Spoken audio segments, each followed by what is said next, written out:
আসসালামু আলাইকুম এভরিওয়ান। তো কেমন আছেন আপনারা সবাই? আশা করি সবাই অনেক ভালো আছেন। তো চলে আসলাম নতুন আরো একটা ভিডিও নিয়ে এবং আজকের এই ভিডিওটিতে আমি আপনাদেরকে দেখাবো যে কিভাবে আপনারা আপনাদের রাউটারে এফটিপি সেটআপ করবেন, মানে এফটিপি সার্ভার কিভাবে তৈরি করবেন সেটা দেখাবো। আর হচ্ছে আপনারা যারা নতুন করে বিটিসিএল এর লাইন নিচ্ছেন বা হচ্ছে যারা নতুন করে বিটিসিএল এর লাইন নেবেন সেই ক্ষেত্রে আপনাদের জানিয়ে রাখি, তো আমি যে বিটিসিএল এর রাউটারটির উপরে ভিডিও বানাইছিলাম যে ভিসল এর একটি রাউটার ছিল সেটি কিন্তু বর্তমানে সব জায়গায় প্রোভাইড করে না। তো সব জায়গাতেই জেট এর একটা রাউটার প্রোভাইড করতেছে তারা। তো আমি আজকে দেখাবো সেই রাউটারটির ভিতরে আপনারা কিভাবে ইউএসবি এফটিপি সার্ভার তৈরি করবেন সেটা। তো let's start our today's video.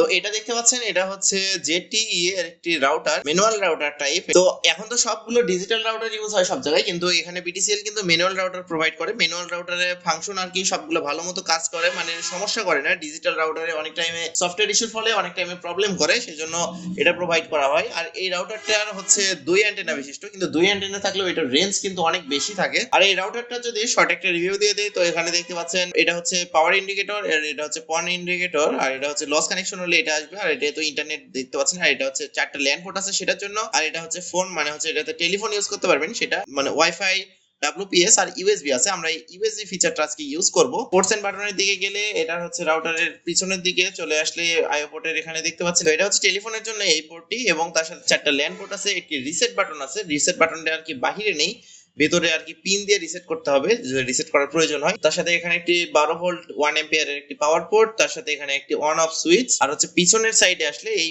পাশে ভিতরে দেওয়া আছে পন কানেকশনটা, যা অনেক টাইম আবার উপরে থাকলে চাপটাপ লেগে পন কানেকশনটা বাঁকা হয়ে যায় বা তারটা ছিঁড়ে যায়, বা এই যে অপটিক্যাল ফাইবারের যে তারটা আছে এটাতে সমস্যা হয়, যার ফলে নেট কানেকশন অনেক টাইম ডিস্টার্ব করে, সেজন্য এটা ভিতরে দিয়ে দিছে। আর এই পাশে চলে আসলে পেয়ে যাবেন ওয়াইফাই আর WPS বাটনটা, আর তার সাথে পেয়ে যাবেন ইউএসবি 2.0 এর একটি পোর্ট। আর হচ্ছে এই পাশে তেমন কিছু নেই, বাকি সব ক্লিন আছে। তো আমরা এখন এই USB 2.0 এটা কিভাবে কাজ করতে হয় সেটা দেখবো।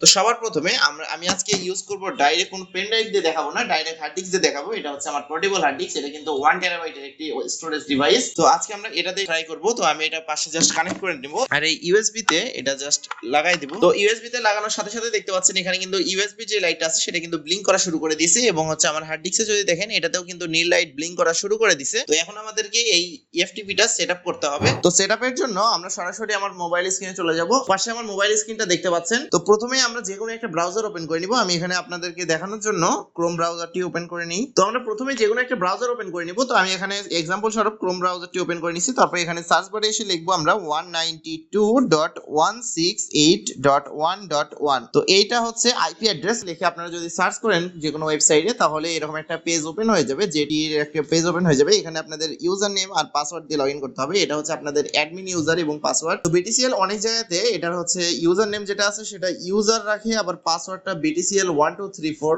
এটা সেট করে, আবার হচ্ছে ইউজার এটাও সেট করে। তো আপনারা কোনটা দিয়ে ট্রাই করে দেখতে পারেন। আর যদি পাসওয়ার্ড যদি না মেলে, তাহলে আপনার নিকটবর্তী BTCL এর অফিসে ফোন করে তাকে হচ্ছে রাউটারটির মডেল নাম্বার বললে তারা আপনাকে বলে দেবে। মানে বিভিন্ন জায়গায় অফিসে তারা বিভিন্ন রকমের পাসওয়ার্ড সেট করে, তো সেটা আপনারা তাদের কাছে ফোন করে জেনে নিতে পারেন। তো আমার কাছে যেটা আছে এটার অ্যাডমিন পাসওয়ার্ড হচ্ছে ইউজার, তো আমি সেটা দিয়ে বসাই নিব। তো আমি ইউজার দিয়ে বসাই নিলাম, মানে ইউজার নেম ইউজার এবং পাসওয়ার্ড ইউজার দিয়ে বসাই দিয়েছি। তারপরে দেখতে পাচ্ছেন আমার হচ্ছে একটা হচ্ছে অ্যাডমিন প্যানেল চলে আসলো। আমার হচ্ছে যেটি অ্যাডমিন প্যানেল কিন্তু ওপেন হয়ে গেছে অলরেডি। আমরা যে বাম পাশে বারে দেখছিলাম এখানে দেখতে পাচ্ছেন FTP নামে একটা অপশন আছে। আর আমরা হচ্ছে রাউটারের সাথে ইউএসবি পোর্টের মাধ্যমে যে হার্ড ডিস্ক গুলো বা হচ্ছে যে স্টোরেজ ডিভাইস গুলো কানেক্ট করে যে সার্ভারটা তৈরি করি এটাকে FTP সার্ভার বলে। তো আমরা আমাদেরকে FTP টা সেটআপ করতে হবে, সেজন্য আমরা এখান থেকে যে FTP তে ক্লিক করে দিব। তো এখানে FTP তে আমাদের চলে আসছে সার্ভারটা অফ আছে এখানে, তো আমি এখানে অন করে দিলাম। আর অ্যাডমিন আর এখানে পাসওয়ার্ড যেটা আছে এটাও আমাদেরকে বসাতে হবে। তো আমরা এখন FTP তে এসে এটাকে এখন আমাদের সেটআপ করতে হবে FTP টা। তো এখানে দেখতে পাচ্ছেন আমি কিন্তু চলে আসছি FTP তে। তো আমাদের FTP সার্ভার সেটআপ করতে হবে। তো আমি এখন FTP তে চলে আসলাম। তো এখানে FTP তে দেখতে পাচ্ছেন এই সার্ভার যেটা আছে সেটা প্রথমে আমি আগে অন দেই, তারপর এখানে এই যে নামটা দিয়ে দিই আমি। তো আমি এখানে আমার হচ্ছে FTP টা সেটআপ করে নিয়েছি। তো দেখতে পাচ্ছেন আমি হচ্ছে সার্ভার অন করে দিলাম, সিকিউরিটি অন, তারপর আমি হচ্ছে ইউজার নেম দিছি এখানে সুপ্ত, আর একটা পাসওয়ার্ড বসাই দিছি। তো দিয়ে এখন আমি এখানে অ্যাপ্লাই ক্লিক করে দিব। তো এখানে কিন্তু অ্যাপ্লাইটা করতে হবে। তারপর এখানে অ্যাপ্লাই হয়ে গেলে কিন্তু দেখতে পাচ্ছেন অ্যাপ্লাই আমাদের হয়ে গেছে। তারপরে এখন আমরা চলে আসব। তো আমাদের FTP সার্ভারটা অ্যাক্সেস করার জন্য আমাদের একটি বিশেষ ধরনের ফাইল ম্যানেজারের প্রয়োজন হবে। তো সেজন্য আমরা গুগল প্লে স্টোরে চলে যাব। তো আমি এখানে এসে ফাইল ম্যানেজার লিখে সার্চ করব। করে হচ্ছে আপনারা প্রথমেই যে ফাইল ম্যানেজারটি পেয়ে যাবেন সেটি হচ্ছে ফাইল ম্যানেজার প্লাস, যেমনটা দেখতে পাচ্ছেন এখানে ফাইল ম্যানেজার প্লাস আছে। আমাদের এই অ্যাপ্লিকেশনটির প্রয়োজন হবে। তো এটার মাধ্যমে কিন্তু আমরা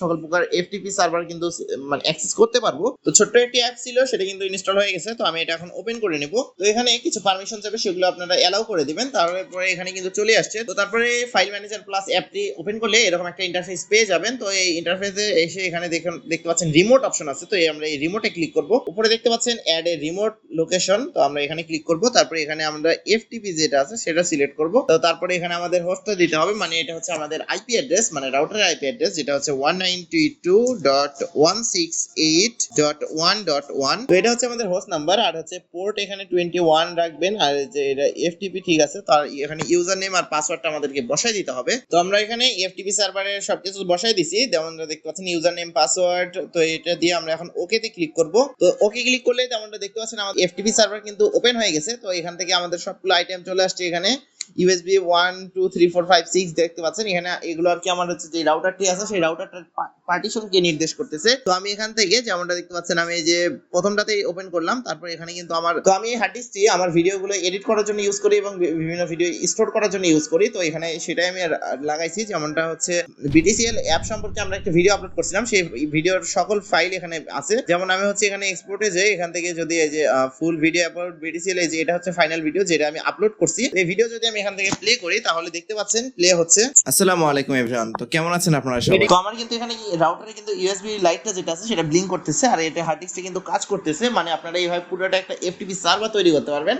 তো আমি একটা আপনাদের সামনে একদম দেখাই দিলাম কিভাবে আপনারা FTP একটি সার্ভার তৈরি করবেন। এই সার্ভারটি কিন্তু অলরেডি তৈরি হয়ে গেছে। এইভাবে কিন্তু আপনারা সকল কিছু অ্যাক্সেস নিতে পারবেন। যেমন এখানে আমাদের বগুড়া ব্লগার্স যে ইউটিউব চ্যানেলটি আছে সেই ইউটিউব চ্যানেলের ফোল্ডার এটা। যেমন আমার হচ্ছে এই যে একটি ভিডিও আসবে সামনে, এখন আপলোড করা হয়নি, কাজ চলতেছে, এই যে গ্রিন প্যারাডাইসে। তো এটা আমি একটা গেছিলাম আমার বগুড়াতে এখানে। তো আমি এখানকার হচ্ছে কিছু ফটোজ এখানে আছে আমার, এখানে দেখতে পাচ্ছেন সব ফটোজ আমি কিন্তু আমার হার্ড ডিস্ক থেকে আমি মানে অ্যাক্সেস নিতে পারতেছি। এখানে কিন্তু আমার 1 টেরাবাইট মানে 1000 জিবি স্টোরেজ আছে। এখন আমি কিন্তু আমার রাউটারের রেঞ্জ আমার যতদূর থাকবে আমি ততদূর থেকে কিন্তু আমি এটা ইজিলি অ্যাক্সেস নিতে পারবো। মানে হচ্ছে আপনার যদি 2-3টা ফোনের সাথে যদি আপনার একই প্রকারের ডাটা তৈরি হয়, বা আপনার কয়েকটা কম্পিউটার ইউজ করেন, বা একই ডাটা হচ্ছে আপনার কয়েক জায়গায় দরকার, মানে যে কোনো টাইমে বাড়িতে এসে ঢুকে যে কোনো টাইমে যে কোনো ডাটা প্রয়োজন, বা হচ্ছে আপনারা যারা অনেকে মুভি দেখেন, মুভি প্লে করেন, টিভিতে অনেক টাইমে প্লে করতে হয় অ্যান্ড্রয়েড টিভিতে, মানে এক জায়গায় প্রথমে আপনি মোবাইলে বা হচ্ছে কম্পিউটারে আপনার ডাউনলোড করে সেটা হচ্ছে আপনার FTP সার্ভারে মানে পার করে দিলেন, আপলোড করে দিলেন আপনার সার্ভারে। আপনার সার্ভারে